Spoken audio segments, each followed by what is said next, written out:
We all have stories of how we got to this very moment, in Mass together. When you share your story, however you share it, you are inviting others to experience the life of privilege that your faith has gifted you.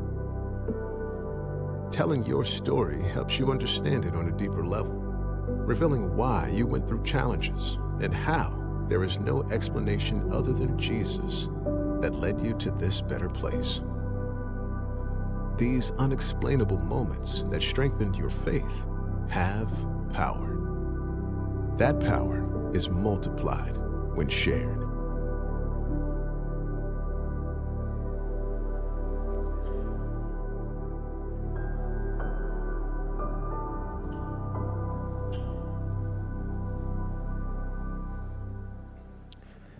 We're in the 5th week of our series that's all about sharing our faith.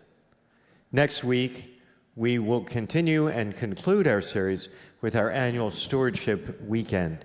It's the one weekend of the year when we talk about your worship offering to your parish and invite you to make a commitment for the year ahead.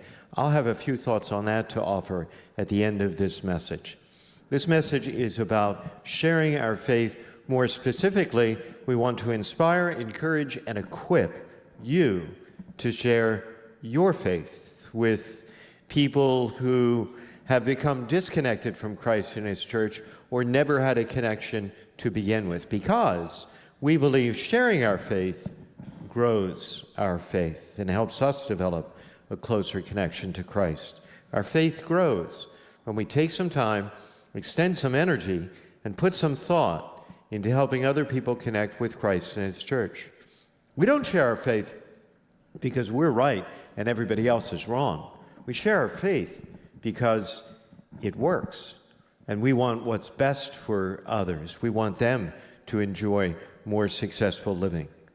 And while some people do reject or ignore God outright, it's clear that many other people stay away from God and church and religion because they don't feel welcome.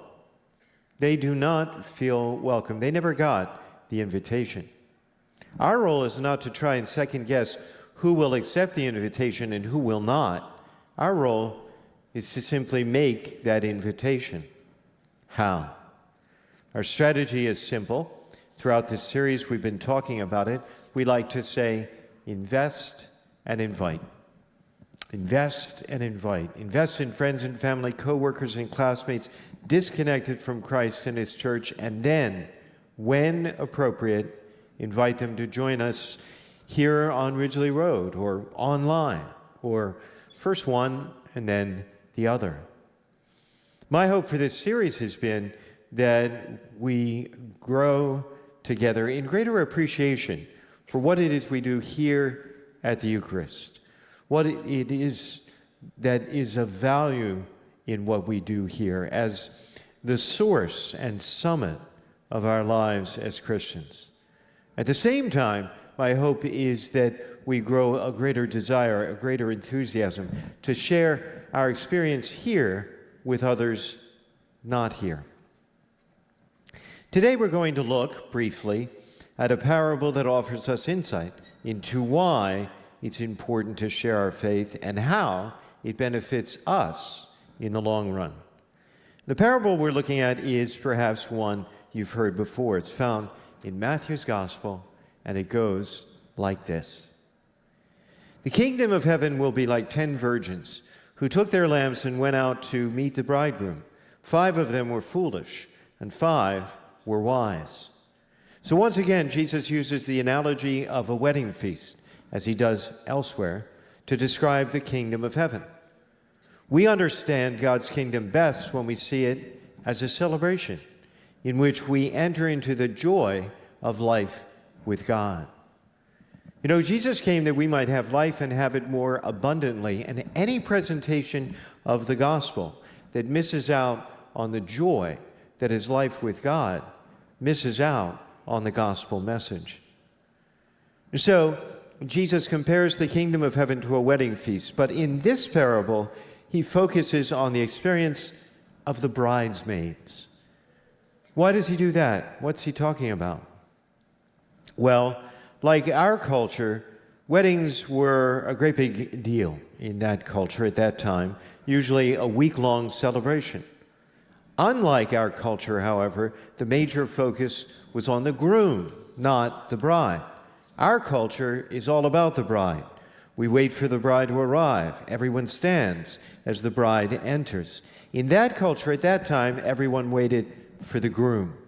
And part of the role of the bridesmaids was to stand ready and wait for him, often the evening or night before the actual wedding ceremony. In Jesus' story, there were 10 bridesmaids, and he tells us 5 were wise and 5 were foolish. What made the wise wise and the foolish foolish? Well, the foolish ones, when taking their lamps, brought no oil with them, but the wise brought flasks of oil with their lamps. The wise are counted wise because they brought flasks of oil in reserve, in addition to the oil in their lamps. The foolish are called foolish because they did not. So what's the difference? Well, the wise bridesmaids planned ahead. They prepared for the future. That's what wise people do. They prepare for the future and act as if one day it will be present, because one day it will. As we've said before, in a parable, somebody usually represents God and somebody usually represents us. Obviously, the bridegroom represents Jesus and his arrival at the wedding, the arrival of God's kingdom, the end times, and we're represented by the figures of the bridesmaids. But consider this. When it comes to those bridesmaids, their wisdom, or conversely their foolishness, is dependent entirely on whether they had those flasks of oil reserved. So, if we want to understand this story, if we want to act wisely, it's important to understand what those flasks of oil exactly represent. By just looking at the parable itself, it can be difficult to know for sure. But when the parable is read in the context of Matthew's whole gospel, it seems quite clear the oil corresponds to the performance of good works. In fact, in the Sermon on the Mount, Jesus specifically compares good works, good deeds, to the light of a lamp. Remember, he said, "Let your light shine before others, that they may see your good deeds." The flasks of oil represent the efforts we make to invest our lives in God's kingdom, specifically by using our time, talent, and treasure in bringing others into a relationship with him. The parable continues. At midnight there was a cry, "Behold, the bridegroom! Come out to meet him." Then all those virgins got up and trimmed their lamps. The foolish one said to the wise, "Give us some of your oil, for our lamps are going out." But the wise ones replied, "No, for there may not be enough for us and you. Go instead to the merchants and buy some for yourselves." How the wise women treat the foolish ones may seem selfish, but actually what the foolish women proposed could have resulted in no torchlight at all, more or less ending the celebration before it began. While they went off to buy it, the bridegroom came, and those who were ready went into the wedding feast with him. Then the door was locked. Afterwards the other virgins came and said, "Open the door for us." But he said in reply, "I say to you, I do not know you." The wise reap the rewards of their investment, but Jesus ends the story with a sobering note. You know neither the day nor the hour.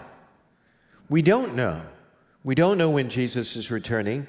We don't know when we will reach the end of our lives. We do know, long or short, the time is limited. So obviously, the very best strategy is to stay focused on the future and invest in it. And for that to happen, well, we need a plan.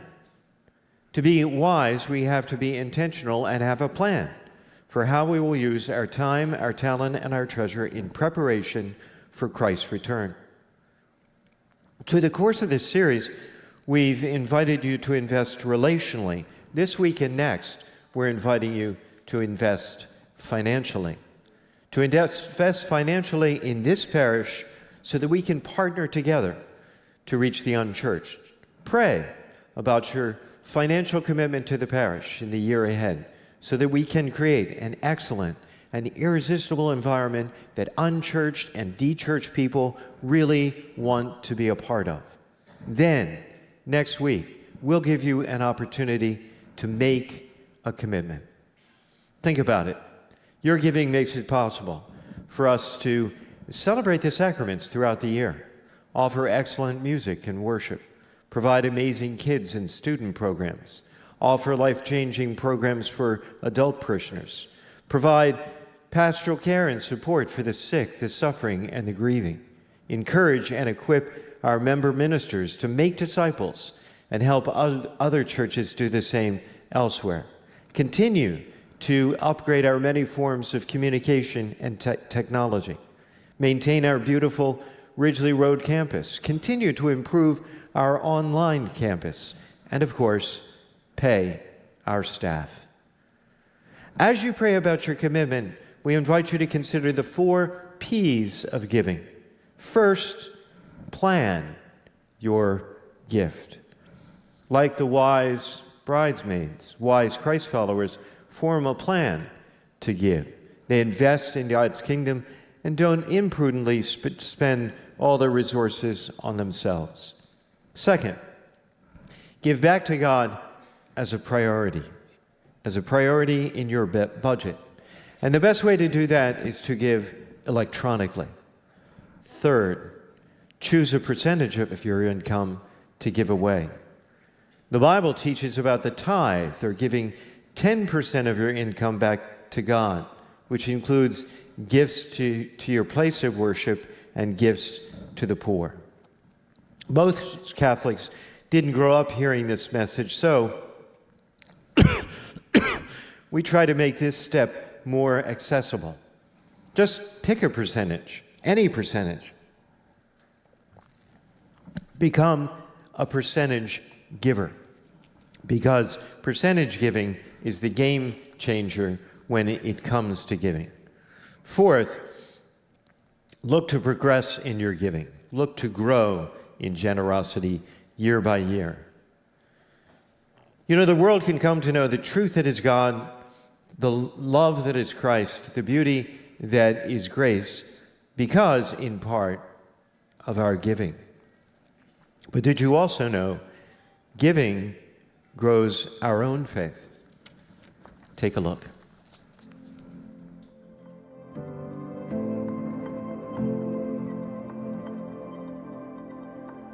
This is church done differently from what we see around us. There are a lot of churches around us to attend, and we've found this one offers a vibrancy. Not to say that's not in other places, but this is how I think it touches us. And we are just led to respond. One particular teaching that really changed the way that I think has been the teaching about money and possessions. Father Michael said, God wants us to invite him into our finances. I really thought about that line and took it to prayer. Actually, Lynn and I started talking about it, and it challenged us. I mean, as my background and our backgrounds, you know, as Catholics, we said, hey, we need to support our parish, but, you know, let's not overdo it. Let's not overdo it. We have a lot of things that are going on, but this was one where we said, we hear from the Lord. So that changed the way that I've been thinking about things, the way that we've been thinking about things in terms of money and possessions, and being committed to supporting Nativity. For me, when Mike brought this up, I was thinking initially, you know, there's a lot of things that we've been wanting to do in our house that need to be upgraded, and we had 3 college tuitions, we have a daughter getting married, we have one now going into medical school. There was a lot going on, and I knew it would be a big step of faith, but I didn't hesitate and said yes, absolutely, because it all goes back to when I know what's most important in life, and I know that's God and His kingdom and His family, and that this is a place where I see God is here, God is leading this vision to rebuild, and that we're getting filled and we want others to be filled as well. It was just a no-brainer to say, yes, absolutely, let's sow into Nativity and trust that there's a pastor and a staff and a congregation that are asking God, what more? What more do you want? What more do you want from us? What more do you have to give us? And that's why we sow, and that's why it was easy to say yes. Our hope is that as a church family, we'll all join in to support this wonderful vision at Nativity of spreading the news of Jesus, the light of the gospel. I want to be where God is moving, and I feel like God is moving here. And there's a purpose, and there's a vision. And when I come to church, I walk in and I'm immediately sensing that presence. I just know I'm being transformed, I'm being changed, and I leave a different person. And that's what I want. I want that for everyone, and I want to be somewhere where God is on the move.